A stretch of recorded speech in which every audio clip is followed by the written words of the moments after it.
Sébastien Migné quitte officiellement la sélection haïtienne. La fin d'un chapitre, le début d'une nouvelle ère. Mesdames et messieurs, supporters des Grenadiers, bienvenue sur Actualité Foot, votre chaîne de référence pour toute l'actualité du football haïtien et international. Aujourd'hui, nous abordons une information qui marque un véritable tournant dans l'histoire récente de la sélection nationale.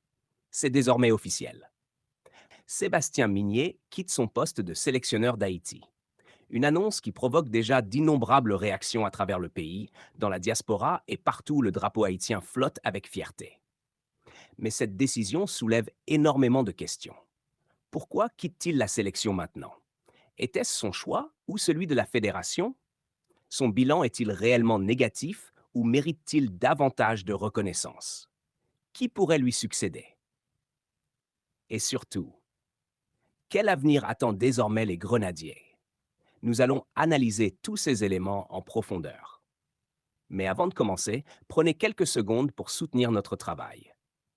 Abonnez-vous dès maintenant à Actualité Foot, activez la cloche de notification afin de ne manquer aucune information concernant les Grenadiers. Laissez un énorme j'aime sur cette vidéo et dites-nous dans les commentaires si, selon vous, Sébastien Migné devait quitter son poste ou poursuivre son aventure avec Haïti. Installez-vous confortablement. Nous entrons dans une page importante du football haïtien. Le communiqué qui change tout. Depuis plusieurs semaines, des rumeurs circulaient concernant l'avenir du technicien français. Après l'élimination d'Haïti et les nombreuses critiques, beaucoup pensaient que son départ n'était qu'une question de temps. Aujourd'hui, ces rumeurs deviennent une réalité. Sébastien Migné n'est plus le sélectionneur national. Une décision qui ferme officiellement un chapitre commencé avec beaucoup d'espoir. À son arrivée, les attentes étaient immenses.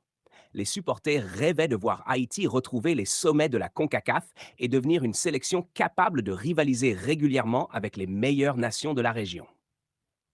Migné arrivait avec une solide réputation et une expérience acquise sur plusieurs bancs africains. Son profil séduisait, son discours rassurait, son ambition plaisait. Mais dans le football, les promesses ne suffisent jamais. Seuls les résultats restent dans les mémoires. Une mission loin d'être facile. Il faut reconnaître une chose. Diriger la sélection haïtienne n'est probablement pas l'un des postes les plus simples du football international. Les difficultés sont nombreuses. Des rassemblements parfois compliqués, des joueurs dispersés dans plusieurs pays, des blessures, des contraintes financières, des infrastructures limitées, des matchs organisés loin du territoire national, sans oublier une pression populaire immense. Chaque sélectionneur doit composer avec toutes ces réalités. Migné n'a pas échappé à ces difficultés.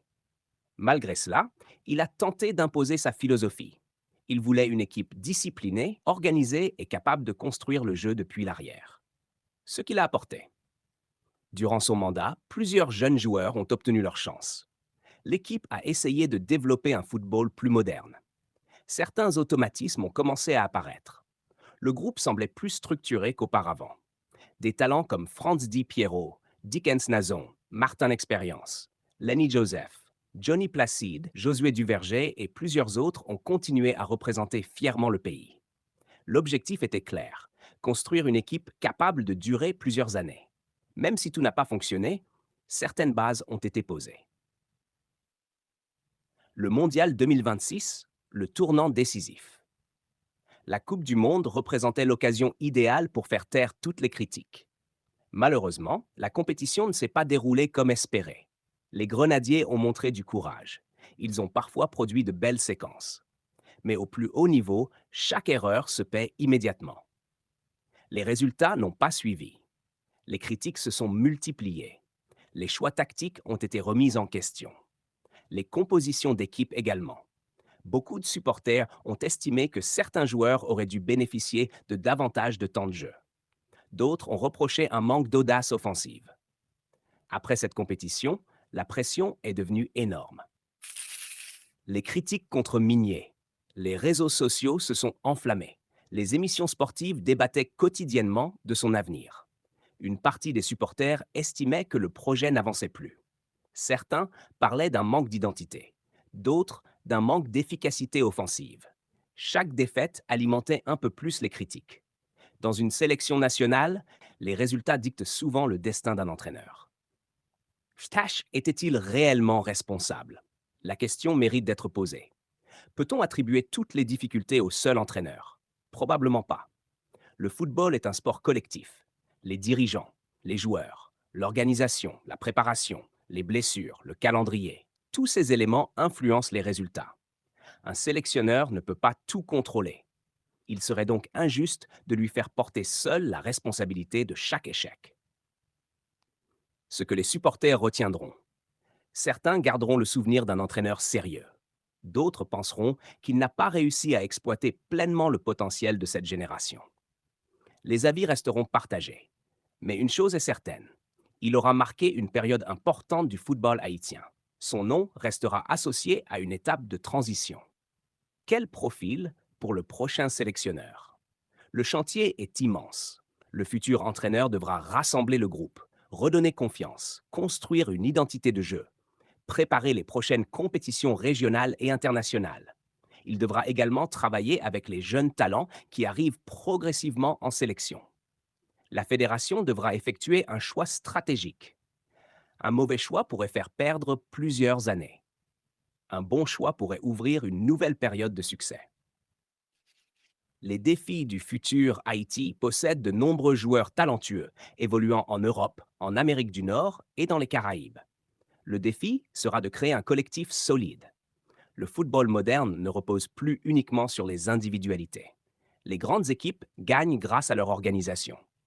Le prochain sélectionneur devra instaurer une véritable identité. Les supporters attendent une équipe capable de jouer sans complexe face aux meilleures nations.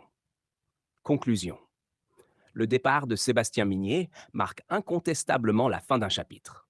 Il laisse derrière lui des souvenirs, des débats, des réussites, des frustrations et de nombreuses interrogations.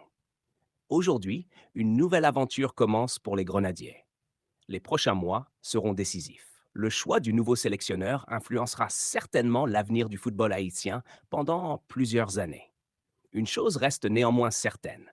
Le peuple haïtien continuera toujours à soutenir son équipe nationale avec passion. Et vous, qu'en pensez-vous? Le départ de Sébastien Migné est-il une bonne décision? Qui aimeriez-vous voir prendre la tête des Grenadiers? Partagez votre avis dans les commentaires. Si cette vidéo vous a plu, abonnez-vous à Actualité Foot, laissez un énorme pouce bleu, partagez cette vidéo autour de vous et activez la cloche de notification pour ne manquer aucune actualité concernant le football haïtien. Merci à tous pour votre fidélité. À très bientôt sur Actualité Foot.